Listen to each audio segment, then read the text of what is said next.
Bamakɔ ana lamini n'a bolomanadugu Mali kɔnɔ Mali kɔ kan Boubacar Sidiki an bɛ bɛɛ lajɛlen fo k'u waleɲumandɔn ni nin dana in gosira jamana kunnafoni a b'o de maana Boubacar Sidiki sɛbɛnnikɛlaw dabaji karamɔgɔw sɛbɛnfura dongow wulikajɔ suko ani dugusɛjɛ cɛ jamana kunnafoni a mana kɛ yɔrɔ o yɔrɔ olu de b'a salo k'a kɛ sɛbɛnni cɛ ɲinye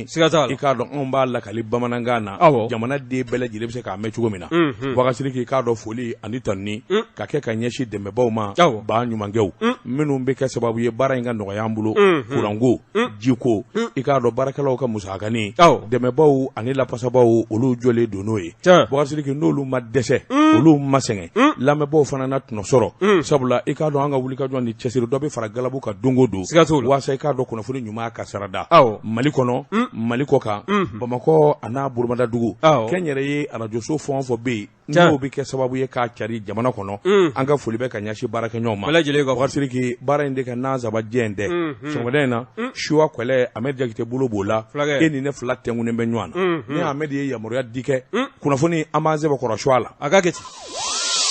jɛ ka pub k'a ka feerefɛnw lakodɔn karamɔgɔ daba tunkara n'i ka wule n da si dɔw minɛ n'an ka sugu filɛ bɛ tile gayi la kana siga ko bala cogo bɛ di Boubacar Sidiki n bɛ n bolo bugɔ ka don n bɛ bɔ ni sɛbɛn ye sɛbɛn min n'u k'a ma ko Delta News sɛbɛnnikɛba a tɔgɔ de ko Umaru Angoyiba baro kolondigi ko a ko i k'a dɔn Mali kalanko a tɔ bɛɛ lajɛlen bɛ ɲini ka nɔɔni kabini san 1991 Boubacar Sidiki ni Mali kalanko donna dibi la ngalama na kabini k'a tɔ don la fo bi ɲɛma sɔrɔ don o don dibi kura Boubacar Sidiki i k'a dɔn ɲɔgɔndaw bɛ senna u ko min ma BT1 ani BT2 a daminɛna nka gɛlɛya ani kamanagwa ntɛnɛndɛmɛnen in na lɔgɔlikaramɔgɔ minnu n'u kan ka denmisɛnninw kala k'u kɔlɔsi k'u ka diɲɛlatigɛ lajɛ Boubacar Sidiki o lɔgɔlikaramɔgɔw de ko k'u sɛbɛ kɔrɔ tɛ min ye awa kalanko olu b'a tɔ bɛɛ lajɛlen daji fɛn min yɛrɛ tiɲɛnen don ka kɔrɔ Boubacar Sidiki u k'o de ma tubabukan na an bɛ ban ayiwa fanga kan an kan ka baara min kɛ jamana ye an bɛ ban o ma an t'o kɛ u k'o de ma ko désobéissance civile Boubacar Sidiki n'a jara a na se fila sɛbɛnnikɛla ko a k'i k'a dɔn ayiwa waasa ko bɛɛ lajɛlen ka ɲɔgɔn sɔrɔ sabula min ye gouvernement ye a kun ye tabali gosi maa wɛrɛ ma minnu bɛ se ka na lɔgɔlidenw lajɛ k'u kɔlɔsi i k'a dɔn a b'o ka ɲɔgɔndan in kɔnɔ Boubacar Sidiki a bɔ lɔgɔlikaramɔgɔ minnu ko k'u tɛ taa kɛ olu minnu ka baara don Boubacar Sidiki n'i t'a kɛ i bɛ to so sɛbɛnnikɛla ko i k'a dɔn dɔw kɔni y'u k'olu kala ka na munumunu kalansodaw la i k'a dɔn a ma ja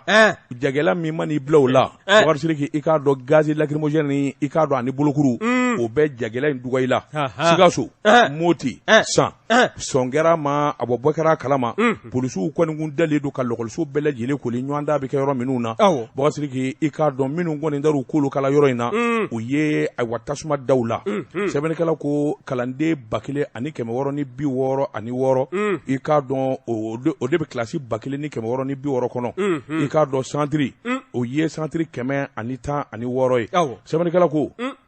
Ousmane Alimudu ale min ye synergie i k'a dɔn lɔgɔlikaramɔgɔw ka jɛrɛjɛkulu ale y'u ka kuma lasɛlikɛla ye ale kɔni y'a jira k'a fɔ min ye nin examenw ye nin ɲɔgɔndan in ye olu lɔgɔlikaramɔgɔw de ko k'u sɛbɛ kɔrɔ tɛ sabula u bɛ fɛn min nɔfɛ i k'a dɔn o ma ɲɛnabɔ Boubacar Sidiki o kuma olu bɛ kunnafoni di kɛ i k'a dɔn a bɛ wulikajɔ ni jateminɛ na jamanadenw ma gouvernement bara ka baara min kɛ i k'a dɔn baara cɛjuguba don olu ka kɛlɛ u t'a bila abada fo n k'i ɲininka ayiwa hakaja u ka ɲinifɛnw ka kɛ sababa lycée Askia Mohamed a ko n'i ye misali ta ye Boubacar Sidiki i b'a ye k'a fɔ ayiwa min ye lɔgɔlikaramɔgɔw ka fɔ la plantonw ani jardin dilannanw maa minnu yɛrɛ tɛ kalanko ɲɛdɔn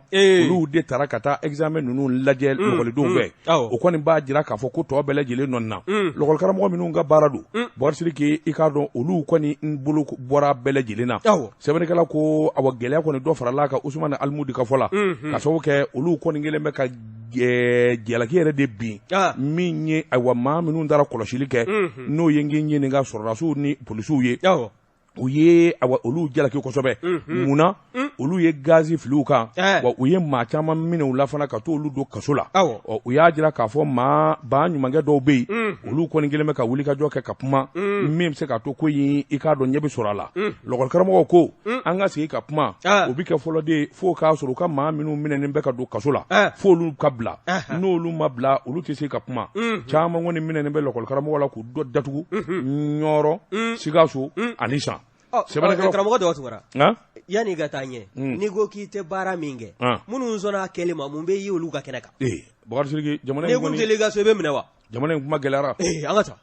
Bakari Sidiki Alimudu o ka fɔla ale kɔni ye jalaki bi gouvernement ka kosɛbɛ olu bi jamanadenw ladɔnniya keleku ni gɛlɛya min bɛ kalanko la gouvernement nɔdo sabula olu ka ɲinibaaw jɛlen don ni bankɛra o ma o kuma olu fana ko o tɛ taa lɔkɔlidenw lajɛ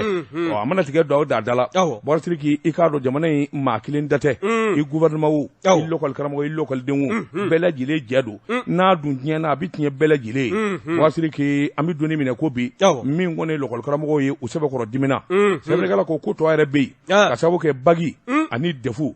sigi kelen don k'o kɔnɔ uti kalo tile 16 n'o bi bɛn dɛnɛn wɛrɛ ma Bakari Sidiki i k'a dɔn yalima nin bɛna don kelen la wa ni bɛn ma sɔrɔ gouvernement ani karamɔgɔ ni ɲɔgɔn cɛ nin kun ye sɛbɛn ye an ye min bɔ Delta News kɔnɔ a ka bi bɔli la karamɔgɔ Daba Tunkara Delta News ma an b'u fo ni ne n tɛgɛ don ni sɛbɛn bɛ bɔ sɛbɛn min n'o k'a ma ko Zire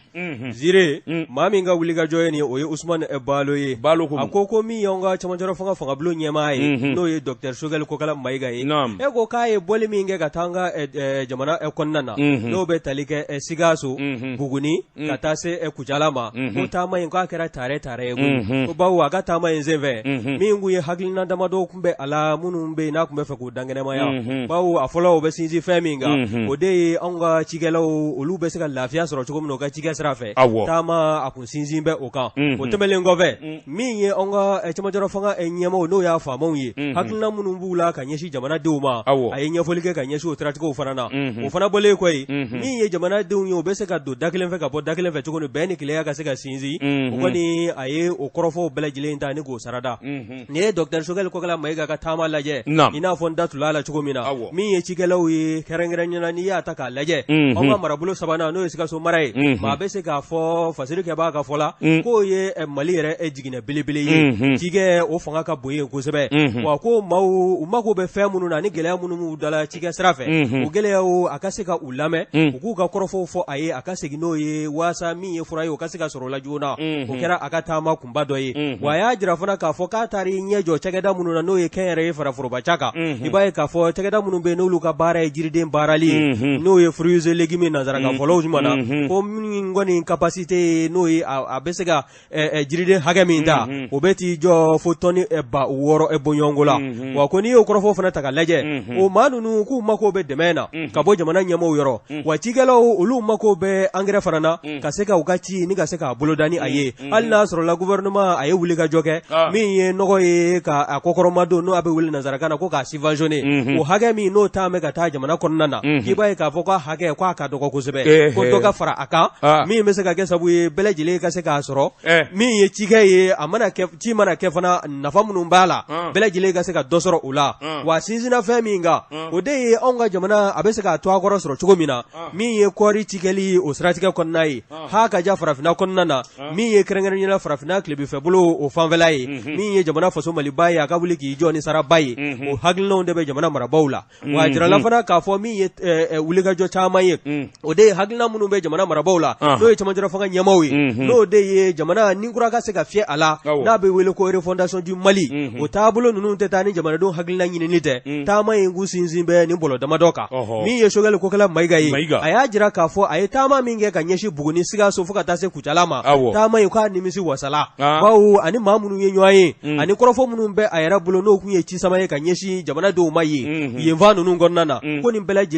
lajɛlen ye ɲiyɔrɔ sɔrɔ a la wa bɛɛ lajɛlen fana hamina a y'o sɔrɔ a bɛ segin ni o ye n'a seginna ka se faaba kɔnɔna na yan maa minnu bɛ yen n'olu kan k'a ko ɲɛnabɔ joona ani teliya la k'a na a ko ta ni k'a da olu tulo kan u ka fɛɛrɛ tigɛ joona min ye nin yɔrɔ kofɔlen ninnu ye ha ka ja jamana fan wɛrɛw fɛ maaninfinw bɛɛ lajɛlen bɛ se ka nimisi wasa ni lafiya sɔrɔ k'u to u sigiyɔrɔw la cogo min na nin kun ye sɛbɛn min n'a y'a sama ka bɔ Zire kɔnɔna na Usmani Balo a ka fasiri don Bakari Sidiki n bɛ n bolo bugɔ ka don n bɛ bɔ ni sɛbɛn ye sɛbɛn min n'u k'a ma l'indépendant sɛbɛnni kɛbaa de ye Musa Sanyon Kamara Musa Sanyon Kamara ko Bakari Sidiki a bɛrɛ ta ni maa min i ka wulujugu fa dɔ ta b'i kin Bakari Sidiki i k'a dɔn Bakari Togola Ɲɛnakaw ka Bakari Buguni Bakari Sikaso Bakari Mali Bakari Bakari waati jan sɛnɛkɛlaw i k'a dɔn u ka to a duman sɔrɔ APCAM a ka yelen bɔ ni ka taa yɔrɔ jan u ka sɛbɛkɔrɔfɔ Bakari Togola a jɔyɔrɔ barika bonyana kosɛbɛ a sɛnɛkɛlaw ka ɲɛ t'a la Bouga Sidiki nka jamana in kɔnɔ i k'a dɔn hadamaden maa kɛ cogo o cogo i k'a dɔn fiɲɛ na sɔrɔ i la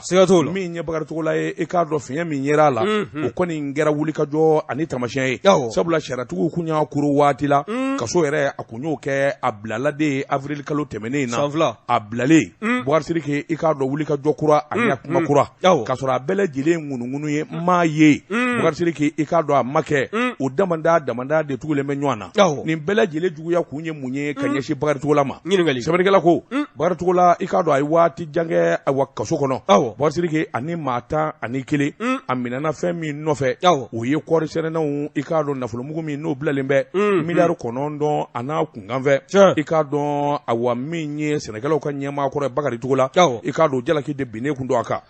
nka min kɔni ye kiiriw ye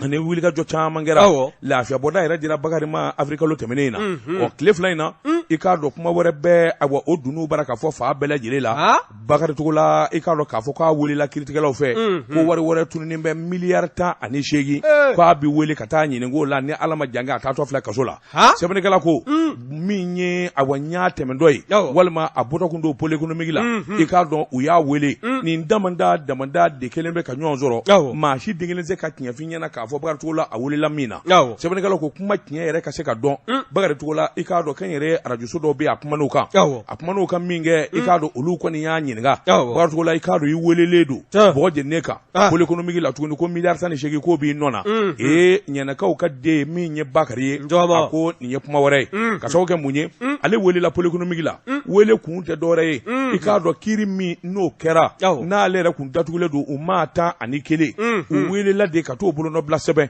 sabula pôle économique ka baara banna o sɛbɛnfura de bɛ ta ka taa n ɲininka kiiritigɛsoba la min ɲɛ hakilina tɔ ye n'o ye cour d'appel o ɲɛ ka fɔ i k'a dɔn a ye n'a bolonɔ bila sɛbɛn na kiiri min kɛra i k'a dɔn min ni min fɔra o filɛ nin ye a y'a kala a k'a signé a ko u taar'o de la o yɛrɛ o ma tɛmɛ miniti 15 kan o miniti 15 min dɔw y'u don dɔ ye dɔw y'a bɔtɔ ye Bouga Sidiki k'a dɔn bɛɛ lajɛlen kɔni nana hakilina ye nka min b'ale yɛrɛ kamana guwa wari min n'o bɛ fɔ miliyari 18 Bouga Sidiki k'a fɔ ko o de tununnen don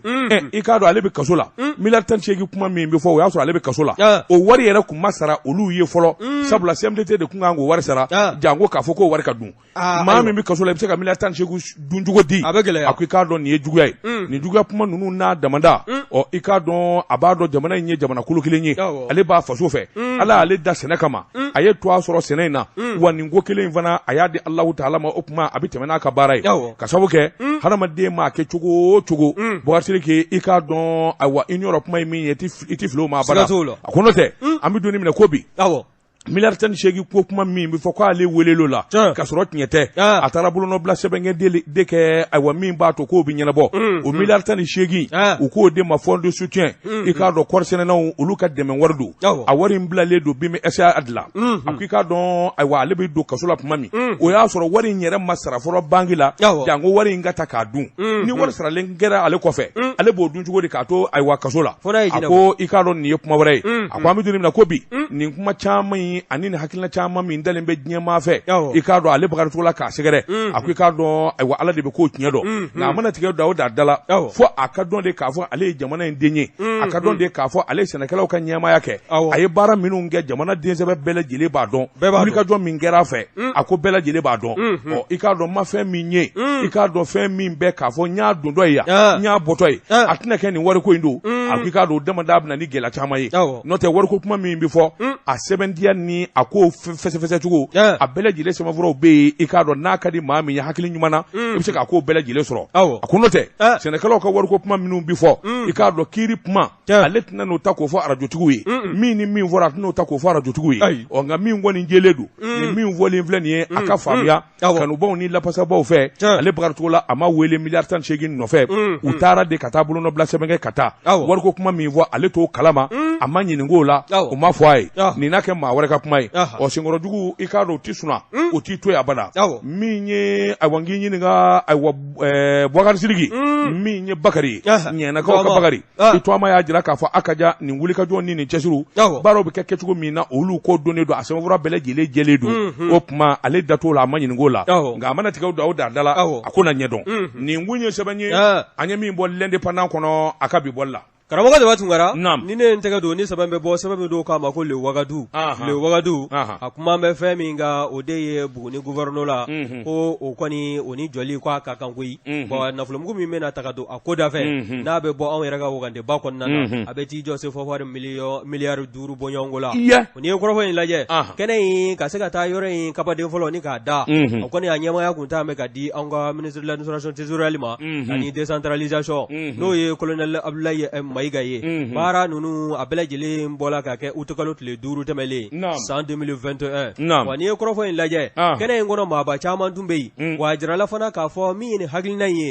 a talen bɛ kabi san 2012 n'a ma ɲɛ k'a fɔ dɔ fara la an ka marabolo hakɛ kan min ye Menaka ani Tawudeni ye olu ka gouvernement jɔlen kɔ i b'a ye k'a fɔ min ye marabolo kura tɔw ye ko bɛɛ lajɛlen bɛ gouvernement kura ni ka o sɔrɔ wa min ye Buguni ta ye o kabaden fɔlɔ o dala ka bɛn Alamusa ma août kalo tile 5 tɛmɛlen san 2021 wa a jirala ministre fɛ k'a fɔ min ye nin hakilina ninnu ye a bɛna kɛ sabu ye jamana ka cɛsigi minnu n'olu ye gouverneur ye olu ka se ka surunya jamanadenw na wa gɛlɛya minnu bɛ u dala gouverneur ka se ka fɛɛrɛ ni fura sɔrɔ a la joona wa a bɛ kɛ sabu ye fana min ye wulikajɔ caman ye ani maritaba caman ka se ka u kisi o ma wa min ye colonel Abdoulaye Mayiga ye ministre de l'administration territoriale de décentralisation a ko min ye nin so in jɔli ye k'a kɔni ka nin y'a daminɛlen ye koyi a bɛ to sen na marabolo kura fɛn fɛn bɛ yen n'o ye région kuraw ye bɛɛ lajɛlen n'i ka gouverneur sɔrɔ wa ko min kɔni bɛ kɛ kangarimadakan ye o de ye kɛnyɛrɛye jɛkulu min bɛ yen n'o ye entreprise ye a k'i jija délai min n'o kɔni t'a mɛn ka di a ma yɔrɔ in ka ban ka bɛn ni o ye wa a ka jɔ k'a kɛ jɔcogo cɛɲi ye min kɔni bɛ yen min ye subahana mansinw ye olu bɛɛ lajɛlen o taabolo minnu n'o o jɔyɔrɔ o sigiyɔrɔ kan ka ye a kɔnɔna na bɛɛ lajɛlen ka kɛ matarafafɛn ye o bɔlen kɔ min ye gouverneur kura ye n'o ye Buguni gouverneur ye o kɔni n'o ye général Kɛba Sangare ye ale y'a jira k'a fɔ ministre bɛ fo a ka nin taama in na a ka nin sen jɔ olu ka nin so in jɔli o kabaden fɔlɔ o dali la ko a bɛ fo o la wa ko nin bɛ kɛ sabu i n'a fɔ ministre y'a fɔ cogo min na ka jamana ka cɛsigi ninnu k'olu ni jamanadenw surunya ɲɔgɔn na o min ye jamanadenw kungo ye a ka se ka ɲɛnabɔ k'a sɔrɔ i ma mobili ta k'i kunda faaba kan n'o ye Bamakɔ ye wa min ye nin yɔrɔ kofɔlen ninnu ye a bɛna kɛ sabu ye maa minnu bɛ yen n'olu taa bɛ jamanadenw kungo dilali la olu fana k'u cɛsiri min ye taabolo caman ye o bɛɛ lajɛlen ka se ka don bɛrɛ la waasa min ye jamanadenw ye o ka se ka nimisi wasa sɔrɔ k'u to u sigiyɔrɔw la nin kun ye sɛbɛn min n'an y'a sama ka bɔ le wagadu kɔnɔna na Abu Watara ale ka fasiri don Jɛka pub k'a ka feerefɛnw lakodɔn nɛgɛ kanɲɛ 12 sera Bamako k'a fɔ jiginɛw ka bonyamasegi bɛ aw ye bala cogo bɛ di Boubacar Sidiki a ka di n'a da tɛ bila diɲɛ nɛgɛtana kɔ Boubacar Sidiki n bɛ n bolo bugɔ ka don ni ka bɔ ni sɛbɛn ye sɛbɛn min n'u k'a ma l'Express Telimankɔrɔ sɛbɛnni kɛba a tɔgɔ de ko Musa Jara Musa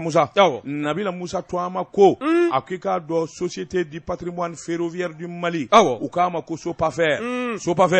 Boubacar Sidiki min b'a ɲɛmaya la i k'a dɔn ta de k'an ka don a la k'a gwɛn fo ka wulu su a kɔ tiɲɛnikɛla don hakili ɲuman d'a la baarakɛla yɛrɛ tɛ Boubacar Sidiki a ko i k'a dɔn maa kura min nana i k'a dɔn n'o bɛ ministeriya la Boubacar Sidiki i k'a dɔn muso don nka muso min don a hakili sigilen bɛ Madamu Danbɛlɛ a bɛ ko dɔn Boubacar Sidiki o tuma k'a sɔmi joona maa minnu bɛna kɛ sababu ye ka baara in ɲɛ a bolo i k'a dɔn ayiwa min kɔni ye Somaper a directeur général Ibrahima Mayiga ani gɛni ka kan Boubacar Sidiki i k'a dɔn tiɲɛnikɛla n'a donna ko la hali n'a ɲɛtɔ don a tɛ ɲɛ tuguni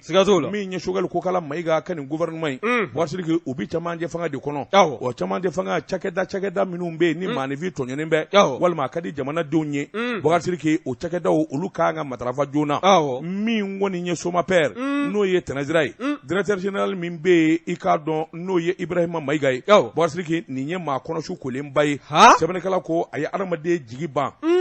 chemin de fer cheminot i k'a dɔn ka taa se terrain baarakɛla ma u jigi banna i k'a dɔn maa caman bɛ yen o k'a dɔn dalen tɛ diɲɛlatigɛ yɛrɛ la tuguni ala ni sɛgɛn ni ɲani fɛ Bakari k'a sababu kɛ fɛn caman ye sɛbɛnnikɛla ko a ko minisiri kura min nana kunkolo bi k'a da la jateminɛw ni sɛgɛsɛgɛliw waasa terrain mankan ka bɔ i k'a dɔn Bamakɔ Kayi ka taa fo Dakar terrain ka boli sɛbɛnnikɛla ko nin ko in damada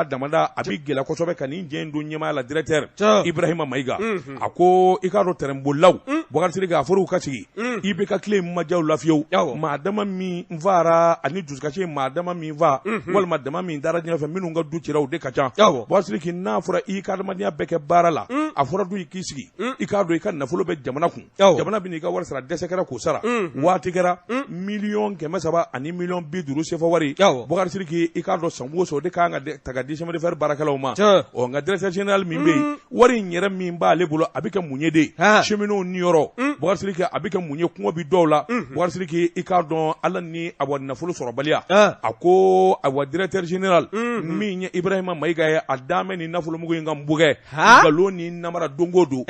dɔ kɛra a sina ka wuli ka jɔ boloda ten Bakari k'i k'a dɔn terrain den bolo i k'a dɔn machine t'i bolo e dun wuli ka jɔ kun ye jumɛn ye ka taa gaariw ka t'olu peinturer k'a kɛ n'a fɔ terrain kuraw nani i k'a dɔn k'o bɛna wuli ka jɔ ka taa wari bɛɛ lajɛlen daji a kun yɛrɛ kun t'o ye koyi Bakari k'i k'a dɔn a yɛrɛ bɛ min sɔrɔ ni i bɛ taa yɔrɔ peinturer o k'a sɔrɔ baara yɛrɛ bi sen na baara tɛ yen maa minnu kan ka baara kɛ sani ka taa wari don peinture jala la i t'a di a bɔ chemin de fer baarakɛlaw ma Bakari nin bɛɛ lajɛlen ni yɔrɔ ɲini Ibrahima Boubacar Keita ka fanga a jugara chemin de fer ma kosɛbɛ nkalon ni namara caman digɛra Bakari k'a fɔ ko terrain bɛna wuli don o don kuma kura don o don nkalon kura Ibrahima Mayiga a bɛ ko in ju b'a ju la sabula jamanakuntigi kɔrɔ i k'a dɔn ayiwa a n'o bolo kun bɛ ɲɔgɔn bolo kosɛbɛ sɛbɛnnikɛla ko min ye wulikajɔw ni jateminɛw ye o dɔnna min ye tukɔtɔ Mahina min ye Kakulu Bakari k'i k'a dɔn pont minnu bɛ yen a taara olu dilan terrain bɛ tɛmɛ yɔrɔ minnu fɛ ka peinture ba dasi a la mɔgɔw tɛmɛtɔ b'a fɔ sɔɔni i k'a dɔn terrain mankan na bɔ a bɛɛ nkalon Ibrahima Mayiga Bakari k'i sɛbɛnnikɛla ko nin ye tiɲɛni min don Soma père kunna a fanga ka bon fo k'a fɔ k'a to ten Choguel Kokala Mayiga a kana jateminɛ k'a fɔ ko a wa kamalen jamu ye Mayiga a yɛrɛ ye Mayiga ye fo jateminɛ de ka bɔ kɔsa in na de a wa INTM ka baara a n'o ka cɛsiri o de kɛra sababu ye terrain bolilaw ka dɔɔnin sɔrɔ n'o tɛ u ye min kɛ boli la nin nɔfɛ a fanga bonyana INTM ka wulikajɔ ni cɛsiri olu ye a wa premier ministre tigɛ tɔnɔmi fo dɔɔnin duuru ma a ko kɔsa in na a ye min kɛ i y'o dɔn de Bakari k'i i k'a dɔn yɛrɛ jirandiya la waasa jamana ɲɛmɔgɔw k'a dɔn k'a fɔ n bɛ baara la a nana mun kɛ Bakari i k'a dɔn terrain goloba dɔ bɛ yen a ye mɔɔw godo u ka t'o dilan fɛn min man ɲɛ nɛgɛkuru dama sugulen ɲɔgɔn kan k'o wuli Bakari ko mankan bɔ k'o ka taa yɔrɔ la a tɛmɛna Katinka dɔrɔn terrain ko bulɛ ka jɔ yen a jɔra ten gaki nɛgɛkuru tɛ pousser nɛgɛkuru bɛ pousser ya o tɛ pousser Bakari a nana tasuma wuli chemin de fer baarakɛlaw la technicien minnu bɛ yen u ka fɛɛrɛ bɛɛ kɛ ale malotɔ filɛ a tɔtɔ filɛ Durunare Jɔkɔrɔji la olu kɔni taara k'u se kɛ u b'a koloba kalaba k'a koloba kalaba Bakari i k'a dɔn terrain tora koloba kalaba la ka sin ka arrière bɔ ten fɛrɛnda la o bɛ jɔ cogo di sa k'a kolongolo ka kati boli k'o ban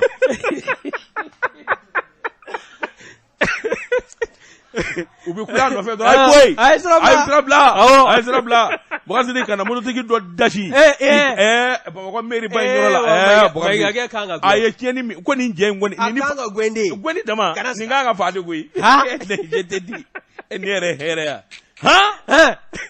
Bakari min kɔni ye technicien olu kɔni ye fɛn bɛɛ kɛ n'u t'i ni ka juru siri terrain na k'a jɔ u kamana gan kojugu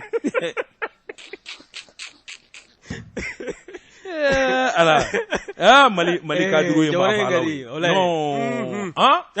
nin fana bɛ wuli ka jɔ la k'ale ye directeur ye a ko chemin de fer ko madame le ministre n'a ma wuli ka jɔ kɛ ka sɛgɛsɛgɛli kɛ cɛ in kana gɛn dɛ a sɔrɔ u k'a gɛn u ka sɛgɛsɛgɛli de kɛ k'a nɔ minɛ ka taa bila kasogoba la a k'i hakili sigi ni fali min kan ka d'a ta o ka sɔrɔ k'o kɛ n'a kɔni minɛ na ka se a tɛ fa tugun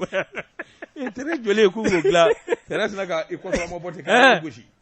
kolo kala bɛɛ de bɛ terrain kan nin kun ye sɛbɛn ye an ye min bɔ express kɔnɔ Télémankɔrɔ Express mɔgɔw karamɔgɔ Daba Tunkara an b'u fo ni ne tega do ni saban be bo sababu no ko ma ko canard déjeuner canard déjeuner ni ye fasiri babi ni aka wuli ga babi ko min ye kasoge ko min ye ministre de la justice et des droits de l'homme e ko akente ga wuli ga jo sabati wa me jamana zumba kuleu ina fu datu mbe maiga ke ka ko min na ni o nyango wara munun be ko ni ko tege kanga da bela jile to kata assembly la mu wesem de mina nye fiyo aywa mi ye ministre koro ye kata se directeur général koro ma ali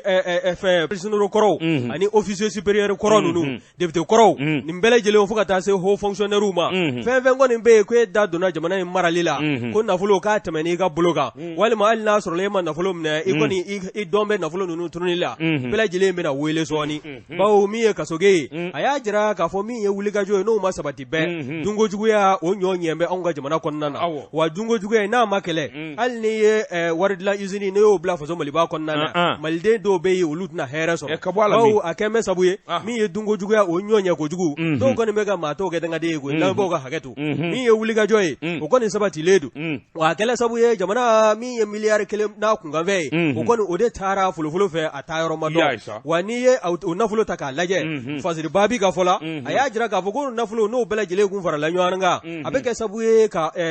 labtani so mi jo obe hage be ti jo kemefla ani biwor ani nani na minum be jo ina fo hospital jimali jo me chugomina wa ko ni ko fo ila jalisa mi ye okle nyamai no ye office central de lutte contre l'enrichissement illicite o ko ni no ye mumini gindo ye ale ko ni ngeme ka wuliga jo sabati conseil na ye gafe bo gafe mi ngoni to ade dame ko le contrôle des finances publiques au Mali mi ngoni mbese ka ke sabuye na ya sinzo kono koka abeke sabuye dungo jugo ya keleli anga se ka fura soro ala wan aya fo mi fara ko mi ye ko sada ye ko luga kunafuni fasiri sebe maube munu be kunafuni sanuma ni jelendi uma ko kosa ina mi ye lagina kore male yoro ye ani lagina foranjeri ko anga operateur économique ma bafla mine na taxi gono munu ngumba fa ka boli ogoni umina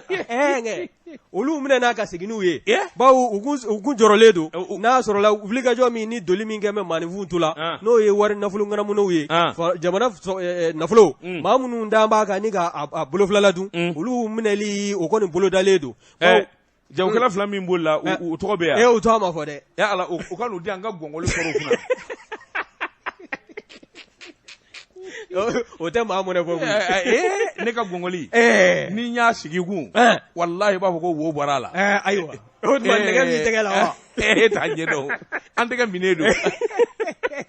operateur économique fly no soro boso ba ma fly ma kolo green fly olu ko ni mne na lagine ni mali frontière la kure mali ni ga sigini oye ka fu ye ko tama ko ni o ko ni obebo ama mi ngoni ye jalagili o mi ndame ani siga mi ngeme ula o ko ni na folo o kana nyefolo ke agoka o ko ni sigina obe sagasagili ke bo obe olu ka bloka wa jira la fana ko dabna se fay munu varama o dossier green ba nunu munu ngoni be na kuma kumbe ngunu na ni dese kembe ni ga dossier tabulula wa mami ye wuliga jo embele jile sabati bati do colonel Asim Goita fota anana ko mon colonel be ko kembe kan nafulo ko ni suye ka to dogo fa whatever akera nga bangi munu be ya walma ita ma dogo jamana koka ikamne enge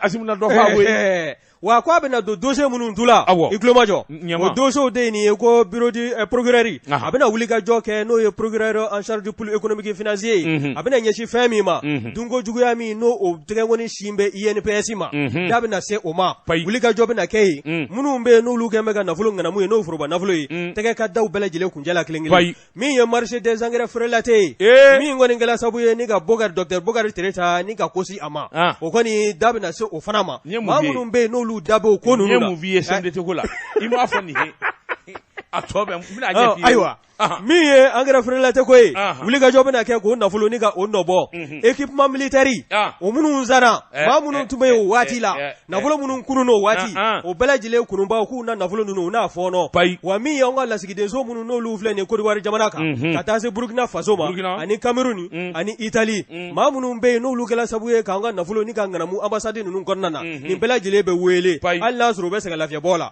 wa dose woro be dabe na se munu ma munu no ko ni be tali ke direction nationale de la santé la min ye sefa wari million 70 ani 7 min tununa yi ba fe kata se min ye carburant go yi achat de carburant o koni munu ngoni be ni seba fura jonjo masoro la ka se ka justifier min ye anga aéroport yi o fona direction ba na folo min no e 2 milliards o fana tununa yi o fana ko be sege office du Nigeria na folo min no tununa no sur la marché gré à gré la o fana ko be nyanyini wa ni bela jele ngoni ngembe sabu yesa min ye colonel Asim Goita ye ako min ye Mamadou Kasoge ye ale min ye shimbe anga kiri goma ka fere ni dabale suku bela jele sigi singa ni triwar ni dossier green banunu ulu munu mara me triwaru konna na ku sama ka bo ka gongo goshi ka bo ula wasa min ye anga jamana wogande ya bese ka soso chuko mina wa no bana temana ka boy fe min be da oka o de ye manda international min no dame ka nyeshi jamana kuntiki kora dengema do ye Karimu Eketa ye wa na ko ningela sabu ye min ye on era barage nyoaye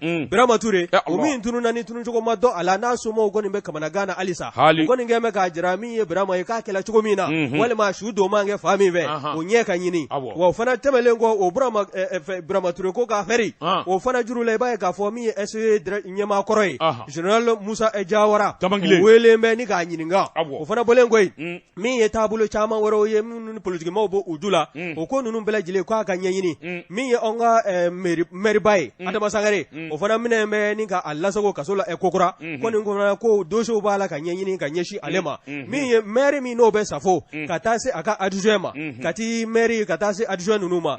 be ko ni ye faso na fulo ni ka nganamu wale maka dugolo nganamu ka na fulo ni ka detourner ka bli dufala bela jile be wele ki o nyininga na fulo nunu da mesra min ve ga nyafulike akoka ni nguye sebe mi na ya sama ka bo kanar desene ko faziri babi aka wulika jot Bwaga sidigi membulo bwaka do mbi boni sebanye sebami nanga to anyi ne kafie jumendo de anga tanye fe Sud Hebdo Bwaga sidigi ka do Sud Hebdo minye abo fasirike bae ikadon to afanate Bwaga sidigi ngai kadon abo ninye abo kojugu bae jamana kono Bwaga sidigi INPS ni chakeda mi ni dabora ka fo ngana mu ni bingani ni shwani Bwaga sidigi ikadon nunu ngone jamana wo de bo wo mi na sima mandi Bwaga sidigi ikadon directrice mimbe semene kala ko ikadon ni musoi yelma ni baraka malido inyangar labo malido na de wa abo yelma abitulenga jamana deuna ikadon directrice institut national de prévoyance sociale INPS aye communiquer doke communiquer nyere de be haramade duzukun bo ningi ija manete balaw ere nyama abarata directrice ingu ye mugo ka korofo fole ni ka soso wala mungana mu min bolen flaga jo kligan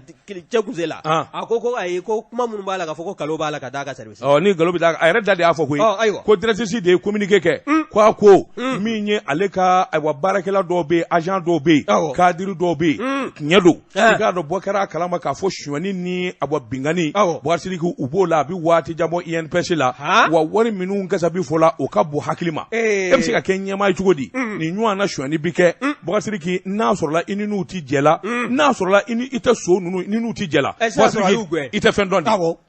non o fla de do soit anu bi jela walma alere de ti fendon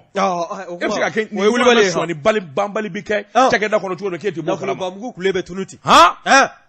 Bawasiriga sebenigala ko akoy NPS ko ni alama janga abi dabla mali kono kasawo ke ikado barakela minun be Bawasiriki nunu ngoni shwani ke ka shwani kesa foka tu jade gele haluta do shwani e minyi Bawasirika do nganamu ikado benjugu no ye mafia jugu de la benebe NPS la Bawasiriki ikado baraka poto to mi uba poto uye wobo ka wobo Bawasiriki ikado sanjama foi make nyena mi se ka to abi dabla emse ka kenyema jugudi ni na shwani bambali biki ka chakeda kono Bawasiriki eko ini ndala ni ndala seke iti fendondi Bawasiriki sebenegala ko akubwaka ke ni ngoyi nyere kalama moti ele me koro mina wululanga asomo bi na dumange Bawasiriki utaraka chengele ka fa daka ngana mu bwakara kalama mumuni gindo Bawasiriki mumuni gindo jakulu mi nuka ma office central de lutte contre l'enrichissement illicite uya sebe koro kele njuye ni ndeo anyabe yo anyabiye mumuni tita ro ble ata bujeo kata itita dnyaroshi asimu gweta mugobe abu be kandere asimu mugobe ni jeina amugoba la akala kade Bakari Sidiki mami awana ye sɛgɛsɛgɛliw boloda a nana ye k'a fɔ INPS i k'a dɔn dɔw faralen bɛ ɲɔgɔn kan jamana wo k'a pɔcɔ Bakari Sidiki nin ganamu in bi sɔnna a bi waati jan bɔ sabula olu ka wari bɔta ani wari dunda maa minnu kan ka sɔrɔ kɛ Bakari Sidiki i k'a dɔn système informatique don a bɛɛ lajɛlen bi tɛmɛ informatique de fɛ dɔw taru daw de ka ko ganamu k'a bɛɛ lajɛlen yɛlɛma ka k'u sago ye 2014 ka bila 2020 Bakari Sidiki i k'a dɔn INPS baarakɛlaw u nana fara ɲɔgɔn kan Bakari Sidiki k'a dɔn ka jɛjuguba de sigi suɲɛni yɛrɛ kadara kɔnɔna na sabula maa minnu bi pension ta Bakari Sidiki n'u ma dɔ fara dɔ ta kan u taara dɔ fara jama kan a bɛna taa i k'a dɔn système informatique n'i y'a gosi a bɛ taa bɔ fo directrice fɛ yen siga t'o la e ko directrice nin d'a la a bɛ dɔ kalama n'a nin d'a la Bakari Sidiki a tɛ fɛn dɔn sɛbɛnnikɛla ko a ko n'i y'a ta k'a lajɛ wari min kofɔlen don min ye INPS baarakɛlaw farala ɲɔgɔn kan ka wari min sama ka bɔ kɛsu kɔnɔ i k'a dɔn diɲɛ bɛɛ lajɛlen ɲɛna Bakari Sidiki k'a dɔn n'a kuma fɔra i dabali b'i ban a ko n'i y'a ta k'a lajɛ Bakari Sidiki i k'a dɔn pension dalaw i k'a dɔn a bɔ miliyɔn 100 ani miliyɔn 20 ani 6 Bakari Sidiki i k'a dɔn maa 16 dama de y'o salo ka bɔ k'a sɔrɔ o tɛ yen directrice ngo ka wele sa rapport filanan maa 9 Bakari Sidiki i k'a dɔn miliyɔn 700 ani 58 o saralo ye Bakari Sidiki i k'a dɔn nin damanda maa 41 miliyɔn 600 ni 98 u y'o salo ka bɔ o tɔgɔ la Bakari Sidiki i k'a dɔn nin ko ni maanifi dabali de bi ban i k'a dɔn nkalon ni namara yɛrɛ n'i y'a wari kasabi ta k'a lajɛ miliyari kasabi san o san olu kɔni kalo o kalo u b'a susu dɔrɔn machine kɔnɔ u b'a wari salo ka bɔ ka taa bila compte la Malien ni maa 5 de kan ka pension ta ni service da in na u bɛ taa ni 5 fara o kan amaganga finitigiw ka ko ye sa voilà c'est la même chose bon e directrice sigilen don supposons k'i ka kɛ cadre ɲuman ye Bakari Sidiki i tɛ suɲɛni na i tɛ nganamu na nka san joli nin baara ka kɛ e ma se ka bɔ o kalama i ma agent dénoncer san 5 fo san 6 ça veut dire que directrice place tɛ a t'a dɔn a kan ka wuli ka bɔ yen wulili dama agent ye min dun u bɛ taa ɲɔgɔn fɛ de a bɛ wele a b'u ɲɛfɔ ni min ɲɛ wa Bakari Sidiki sɛbɛnnikɛla ko a ko an bɛ don min na ko bi INPS agent Bakari Sidiki ninnu ye détournement min kɛ pension ko la a fanga bonyana fo k'a fɔ k'a to ten Mali yɛrɛ bɛ se ka bɔ nɔgɔ la cogo di nin k'a kan an tɛ bɔ nɔgɔ la maakɔrɔ kɛlen k'u ka baara kɛ olu b'u ka sɛgɛnlafiɲɛbɔ la u ka wari tatɔlaw bɛ dɔ fara u ka ko la bɔ wa hali pension tala dɔw bɛ yen Bakari Sidiki a yera k'a fɔ olu fana faral'u kan sabula u y'olu nɛgɛ ka don kuru kɔnɔ u nɔfɛ Bakari Sidiki k'a dɔn nganamu yɛrɛ k'a kɔnɔ ka se ka ko in jidi a ko an bɛ don min na ko bi ala ni mumu ni gindo o tile n'o kun tɛ Bakari Sidiki ninnu bɛ nin ko in na kabini san 2000 n k'i ɲininka 2014 fo kala bila miliyari dama min dara INPS kɔnɔ Bakari Sidiki taayɔrɔ t'a la ne ye min f'i ye kana siga dɛ étage an bɛna saya 100,000 ni 20,000 étage joli banni titi dugukolo tɛ fo étage wa ni minɛna kabi bi ne bɛ n ka wari ɲini ka sa i k'a kɛ dɛ wa kana nimisa sanni na dɛ i y'a dɔn maa kɔli b'a tɔ ka fɛn sanni yarɔ o man ɲi nka ni ninnu da sanni baraji b'a la foyi ni mun ye sɛbɛn ye a ɲɛ min salo k'a bɔ Sud Hebdo kɔnɔ a ka bi bɔli la an bɛ dɛgɛ min dɛgɛ jumɛn e ɲɛ bɛ dɛgɛ la Tezara premier le meilleur de thé Tezara an bɛ dɛgɛ Bakari Sidiki an bɛ foli ani tanu kɛ ka ɲɛsin an lamɛnbaa minnu bɛ n k'i ɲininka Danpan Jariso an ka foli bɛ ka ɲɛsin Wɔlɔkɔrɔ Koyira ani Galo i k'a dɔn cɛkɔrɔbaw sigilen bɛ gwɛlɛ kan i k'a dɔn radio ba dayɛlɛlen bɛ n'an tora ka kuma f'u b'u sen kɔrɔta ka yɛlɛ ten anw ka nin den nin y'anw ka jamana de ye Danpan Jariso Bakari Sidiki k'a dɔn kɛnyɛrɛye radio so kura min sigilen bɛ ala ni nfa député nfa sababu basi den ale de kɛra sababu ye anw ka dugulamaw ka radio sɔrɔ a bɛ tɛmɛ i t'a dɔn jɔnni nfa kɛ i tɛ dɔ wɛrɛ b'a la i t'o dɔn walahi min bi a bɛ tɛmɛ i b'a ko fanta nfa sɛbara ala deli b'a bolo kɔlɔsi b'a bolo dɛrɛ e m'a fɔ k'a bɛ tɛmɛ i ta a tɛ kuma wa fɛn o fɛn n'i y'a kɛ ale bɛ yɛlɛ de a fɔra ɲɔgɔn bɛ ten Bakari Sidiki k'a dɔn jigitigɛ sanbara kana Bamakɔ sisan nin ye sanko da ye ya Rabbi ɲinan samiya Abidjan a bɛ kɛ ɲɛkumu kan waati dɔw la cogo di ji de bɛ ka tiɲɛni kɛ fa dɔw o tuma ala k'a kɛ ji ɲuman ye i bolo don karamɔgɔ Dawa Tunkara ni dɔnkilidala ko Bani sigilen bɛ jogo ɲuman kan o tɛ Katikaw ka mairie kɔnɔna ye Kati mairie bɔngare wala dɔ b'a dɔ bɛ yen dɛ ayiwa mun ye yen sɔrɔ ala ne tora ala bi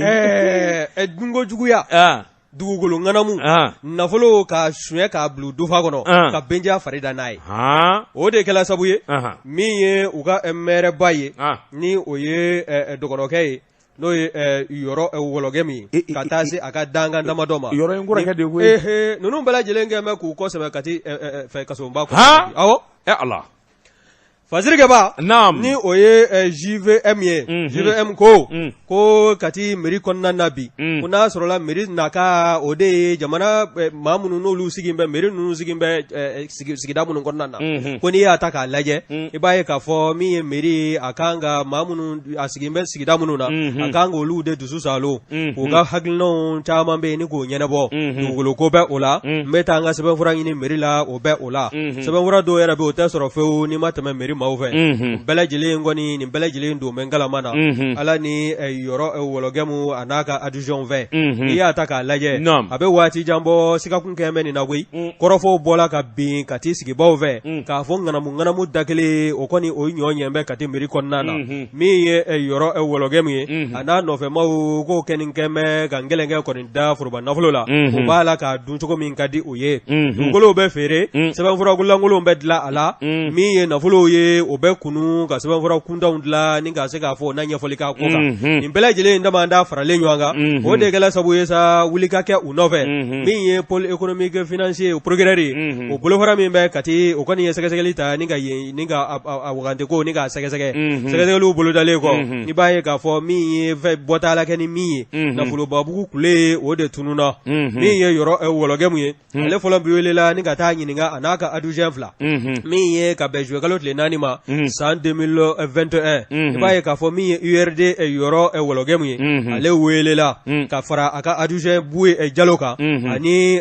Badara Alu Sangare ninnu bɛɛ lajɛlen welela k'u ɲininka i b'a ye k'a fɔ Kati brigade o de u wele koyi n'o ye gendarmerie u welelen kɔ kuma jɔnjɔn ma y'u da kɔnɔ o ko k'a ye taa ninnu kɔsɛbɛ Kati kasobuba o kɔnɔna na u mara an bɛ yen fɔlɔ sɛgɛsɛgɛli ko o bɛ senna o kɛlen kɔ min ye dangan sabanan ye n'o ye n yɛrɛ tɔgɔma ye Bubakari ale ye min ye Asuma ka cɛden ye ale taala Asuma to a la ka bila mairie kɔnɔna na ni k'a kɛ premier adjoint ye o premier adjoint ya i b'a ye k'a fɔ ale tun commencé bɛ ni ka nisɔndiya farida koyi kɔsada fɛ i b'a ye sɛgɛsɛgɛliw nana ta ni k'ale fana sɛgɛrɛ a fana welela ni ka taa ɲininka kuma jɔnjɔn ma ye a fana da min kɛ nafolo minnu dununa kan i b'a ye k'a fɔ a fana welela ni ka taa fara maa saba fɔlɔ welelen ninnu kan ni k'a fana kɔsɛbɛ Kati kasoba o kɔnɔna na n'i ye kɔrɔfɔ in lajɛ i b'a ye k'a fɔ ninnu bɛɛ lajɛlen datugulen kɔ kasoba kɔnɔna na Kati min ye Mamutu Tarawele ye ale kɔni n'o ye dangan naani n'a ye ale kɔni de welela ka utukalo tile 5 tɛmɛlen san 2021 ni ka se ka danaya da a kan a ka interimu ni ka o wasire yanni ko bɛ se ka ɲɔgɔn sɔrɔ cogo min na maa b'a la k'i yɛrɛ ɲininka yalima nin maire ninnu u ka dunko juguya tɛna bɔ u la wa dugukolo ŋanamu damanda u ka baara bɛna kɛ o de ye n'u sugandila wa a kɔni bɛ kɛ sabu ye ni ka jamanaden caman ni ka u ɲugu u la wa min ye i kɔrɔkɛ in ye dɛ a delila ka wele k'a bila kaso la o bɔndala sa yɔrɔ wɔlɔgɛmu in a delila ka wele k'i ka bɔndala a ye kaso kɛ o n kɔrɔkɛ don ayiwa i kɔrɔkɛ wa sigakɛma ma anw denmisɛnnin ma Segu o y'a sɔrɔ groupe ba dɔ b'u bolo ko Maison Blanche ala o y'a sɔrɔ u si ma muso kamalen u don man di don fonction publique la ala an de tun u ka te wuli n kɔrɔkɛ don dɛ i kɔrɔkɛ bɛ kaso la bi a n'a ka adjoint ma naani ala n kɔrɔkɛ a ma dugukolo diya Kati dugukolo t'ale bolo ani Kalabankɔrɔ maire kɔrɔ dɔ bɛ yen a n'o taabolo bɛ ɲini ka kɛ kelen ye koyi n'a ye dugukolo d'i ma i bɛ taa sɔrɔ maa 100 bɛ o tigiya kɔrɔ farana o t'ale a jogo t'o ye farana yɔrɔ wologɛm maa ɲumanba yɔrɔ wologɛm fililen de don a n'a ka adjoint naani olu bɛɛ kasobonba la adjoint ka baara de ye ale yɛrɛ ma foyi kɛ n b'o f'i ye dɛ kana kuma kɔni dilan k'a ɲɛ sa Bakari n bɛ n bolo bugɔ ka don n bɛ bɔ ni sɛbɛn ye sɛbɛn min n'u k'a ma l'informateur kunnafoni digi Bakari sɛbɛnni kɛba a tɔgɔ de ko Fatumata Maacham Kɔnɛ Bakari i k'a dɔn a ka wuli ka jɔ ni cɛsiri cakɛda min n'u k'a ma ko CMSSI Bakari CMSSI ɲɛmaa min kun bɛ yen fɔlɔfɔlɔ i k'a dɔn ale kɛra ministre ye Bakari i k'a dɔn n'a kɛra ministre ye jɔyɔrɔ a b'o bila maa wɛrɛ min dara ka bila a nɔ na Bakari k'i k'a dɔn sɛbɛn vale ani ka ɲɔgɔnw ladi i k'a dɔn k'o de ma passation service Bakari i k'a dɔn kɛra ayiwa kunungo yɛrɛ sɛbɛnnikɛla ko directrice min kun bɛ caisse malienne de sécurité sociale ale de taara ka kɛ ministre ye min ye kɛnɛya ministre ye Bakari i k'a dɔn maa min bilala nɔ na o fana ye maa lakodɔnnen ye cɛkɛda in kɔnɔ sabula ayiwa inspection des affaires sociales inspection des finances Bakari i k'a dɔn CMS nin kɔni kɛra ko duman da ye sabula an bɛ ɲɔgɔn dɔn dama tɛ an ye san caman kɛ baara la ne b'a dɔn e bɛ se baara in na ne yɛrɛ fana b'a dɔn e tilennen don e bɛ se baara in na nin kuma ninnu bɔra minisiri da min ye Jaminatu Sangare Jaminatu Sangare i k'a dɔn a bɔra minisiriso kɔnɔ ka na jigin CMS kɔnɔ sabula sɛgɛnɛkalanden dama Jaminatu Sangare kɔni Ala ni ɲumanya fɛ fo ka Jaminatu kɛ bakilu ye a tɛ se ka mugan di maa ma ɛ m'o f'i ye dɛ Ala ni ɲumanya fɛ ani sabali n'o ko Jaminatu tiɲɛ ye silamɛya ye tiɲɛ ye i ka silamɛya ye i dalen don Ala ko la nin ye tiɲɛ ye wa i ye cadre ɲuman ye nka i tɛ se ka di fɛn di maa ma o ye jogojugu ye koyi bakila man di Ala ye dɛ Jaminatu ɲɔgɔnna bakilu fila tɛ jamana in kɔnɔ a tɛ se a tɛ se n'i taara a fɛ yen n'a ye kuma daminɛ n'i b'i cogo la a bɛ sin k'i to la ka ɲɛji wara a bɛ hinɛ kojugu de hinɛ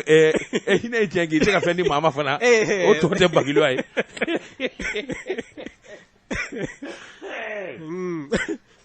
Bakari i k'a dɔn minisiri a n'a ka sabali ni muɲu i k'a dɔn ayiwa min kɔni ye wuli ka jɔ ale yɛrɛ taara jo kalo tile 14 ka kɛ minisiri ye maa min bilala nɔ na Bakari o t'a de ko Saka Kɔnɛ ale de kɛra ayiwa directeur kura ye CMSS la min ye minisiri ye a y'a jira k'a fɔ Saka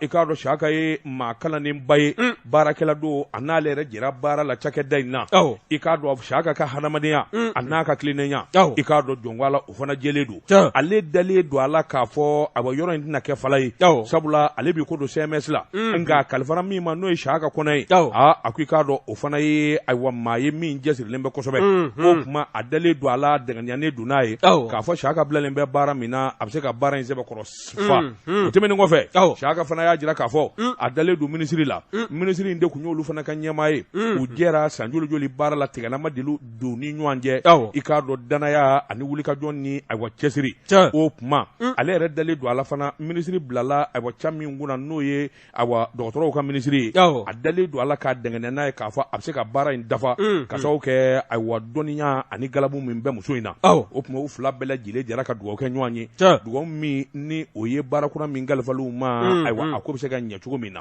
nka min ye Isaka Kɔnɛ ka taa fara n ɲininka ayiwa min ye Isaka Kɔnɛ ka taa fara n ɲininka min ye baarakɛla tɔw ye CMS la u bɛɛ lajɛlen jɛra sa ni ka cadeau kila cadeau min n'o ye montre ye montre min n'a tɛ lɛrɛ bila ayiwa min ye minisiri kura ye ka sɔrɔ k'a photo kɛ ayiwa montre in jamajɛ la k'o y'a ka bonya ye Bakari Sidiki sɛbɛnnikɛla ko maa ni maa mana jɛ baara la janko foroba baara n'a bɛ fara ɲɔgɔn na don min a ka ɲɔgɔn sumusumu ka dugawu don kɛ ɲɔgɔn ye o b'a jira k'a fɔ a jɛra tiɲɛ kan nka n'a sɔrɔla nkalon ni namara b'a ni ɲɔgɔn cɛ Bakari Sidiki i maa yɛrɛ ma e de nomina i fana nomina Bakari Sidiki k'a dɔn a ka sira t'a la nka i k'a dɔn kuma caman tɛmɛn'u ni ɲɔgɔn cɛ o b'a jira k'a fɔ directeur kura CMS i k'a dɔn maa cɛsirilen don sabula minisiri yɛrɛ y'a jira k'a fɔ ale b'a dɔn min ye directeur kura ye a fana ye minisiri sɛbɛkɔrɔ tanu k'a jira k'a fɔ jɔyɔrɔ min dira a ma a bɛ se k'o baara kɛ nin kun ye sɛbɛn ye an ye min sɔrɔ ka bɔ l'informateur kɔnɔ kunnafonitigi l'informateur ɲɛmaya bulon an b'u fo ayiwa karamɔgɔ Daba Tunkara ne hakili la sɛbɛnfura min n'o sugandila ka d'anw ma radio ɲɛmaya bulon fɛ a dafara o kun jɛlɛya